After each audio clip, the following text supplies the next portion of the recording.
Big boss Malayalam season 6 ലാലേട്ടൻ്റെ ഇന്നത്തെ എപ്പിസോഡിനെ കുറിച്ചാണ്. എപ്പിസോഡിൽ ആദ്യം തന്നെ ലാലേട്ടൻ സിജോയുടെ എൻട്രിയെക്കുറിച്ച് പറയുന്നുണ്ട്. സിജോയ്ക്ക് ഒരു സമ്മാനമൊക്കെ കൊടുക്കുന്നുണ്ട്.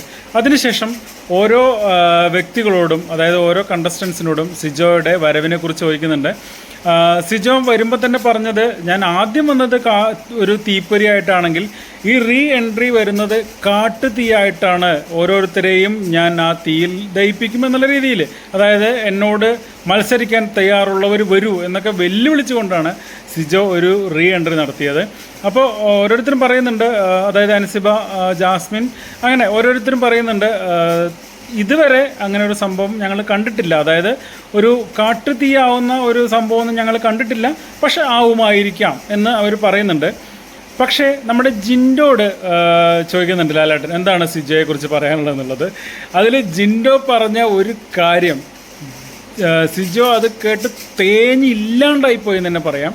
അതായത് നമ്മൾ നമ്മുടെ വീഡിയോയിലൊക്കെ പറഞ്ഞിട്ടുള്ള അതേ കാര്യം തന്നെയാണ് ജിൻഡോ പറഞ്ഞത്.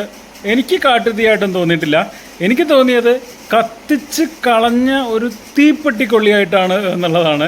ഇതിലും വലിയൊരു അപമാനം എനിക്ക് വരാനില്ല. കാരണം കത്തിച്ച് കളഞ്ഞ തീപ്പെട്ടിക്കൊള്ളി എന്ന് പറഞ്ഞാൽ ആ തീ കെട്ടുപോയി ഒന്നിനും കൊള്ളാത്ത ഒരു കമ്പ്, അത് മാത്രമാണ് സിജോ എന്നുള്ളതാണ് ജിൻഡോ പറഞ്ഞത്. പിന്നെ തിരിച്ച് കയറിയത് മുതൽ എന്നെ ടാർഗറ്റ് ചെയ്തുകൊണ്ട് മാത്രമാണ് സിജോ കളിക്കുന്നത് എന്നുള്ളതും ജിൻഡോ പറയുന്നുണ്ട്. ഇതിലും വലിയ ഒരു തേപ്പ് ഇനി സിജോന് കിട്ടാനില്ല.